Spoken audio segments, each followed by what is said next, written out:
Ça fait feu de tout bois entre la droite et la gauche pour dire que la France serait devenue un pays du tiers-monde. Le Rassemblement national, notamment, a beaucoup appuyé là-dessus. Résultat, du côté du gouvernement, on se met en mode défense. Écoutez Bruno Le Maire ce matin. C'est toute la mesure du Rassemblement national qui adore jouer avec les peurs des Français. Je rappelle que Marine Le Pen s'était prononcée contre le nucléaire il y a quelques années, donc qu'elle soit un peu cohérente par rapport à ses positions. Nous, contrairement à Marine Le Pen, nous ne sommes pas contre l'énergie nucléaire, nous la relançons.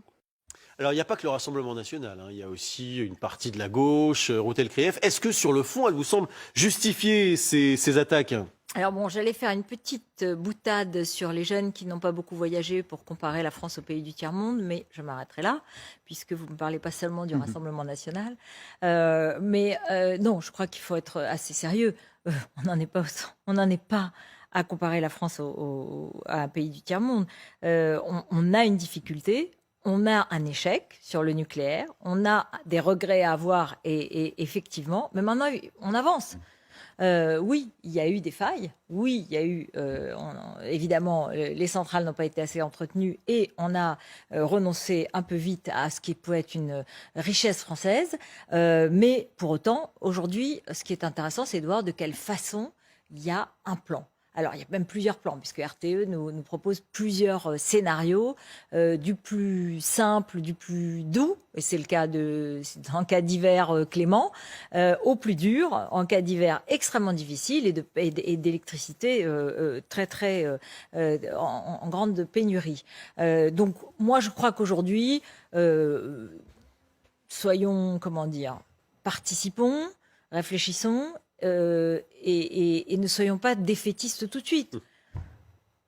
L'analyse... Pas tout de suite. Oui, non, bien sûr, pas tout de suite, parce qu'en fait, oui, c'est la politique et c'est normal d'en faire un enjeu politique. Mais les scénarios peuvent aussi bien se passer. Jean-Michel. Parler de coupure d'électricité, quand on est au gouvernement, le pouvoir, on se fragilise, parce que ça inquiète les gens. Et donc, comme c'est éventuellement pour le mois prochain qu'il y aura des problèmes, avec une consommation importante, le gouvernement cherche à alerter les esprits, mais il les inquiète davantage qu'il ne les alerte. Donc, à partir de là, on raconte n'importe quoi. Le pays du tiers-monde, c'est n'importe quoi. Mais il n'y a pas que ça. Ce qu'on dit sur le nucléaire aussi, c'est n'importe quoi. Parce que nous avons vécu avec un dogme ou des mensonges à propos du nucléaire. Électricité pas chère, électricité abondante, maîtrise parfaite de la technologie. Or, EDF, pas le gouvernement, EDF a échoué sur plusieurs plans. On ne le dit jamais. Flamanville, parce qu'on dit on a fermé Fessenheim, quelle erreur, et puis on n'a pas construit d'autres centrales. Mais c'est pas du tout le débat. On a construit des centrales pour 40 ans dans les années 80, puis EDF a dit on va allonger les durées de vie. Ça a été dit partout dans le monde, les Américains font la même chose. 50 ans, 60 ans, et en regardant l'état des tuyaux pour obtenir de l'autorité de sûreté nucléaire un feu vert, on s'est rendu compte que les tuyaux, ils n'avaient peut-être pas été aussi bien faits qu'on le pensait.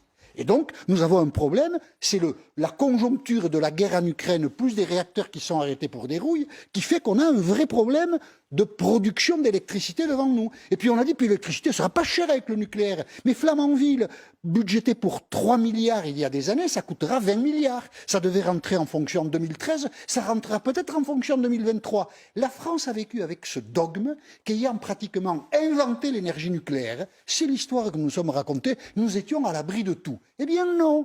Et s'il faut rechercher les responsabilités, mettons aussi en cause EDF, qui a quand même une grande entreprise publique, l'entreprise préférée des Français, gérée souvent en dépit du bon sens, avec des présidents qui ont changé beaucoup trop souvent, qui ont géré ça pour quelques-uns d'entre eux exactement comme il ne fallait pas le faire, mais ça on ne regarde pas. Alors on dit, oh, c'est le gouvernement, c'est des charlots, Fessenheim, c'est terrible. Non, les responsabilités elles sont différentes et faute de les comprendre, nous nous inquiétons parce que nous ne comprenons pas pourquoi nous en sommes arrivés là. Alors, est-ce qu'il faut s'inquiéter si, cette fois, devant cette crise, et évidemment je vais faire référence à celle du Covid, on a un gouvernement qui nous dit on se prépare. Mais non, on n'aura pas le problème des masques parce que cette fois, on a tous les scénarios et on essaye de prendre toutes les dispositions. Alors oui, c'est anxiogène, bien sûr, c'est une question, mais en même temps, le message, c'est on ne sera pas pris au dépourvu et on sera prêt, on prépare tous les scénarios.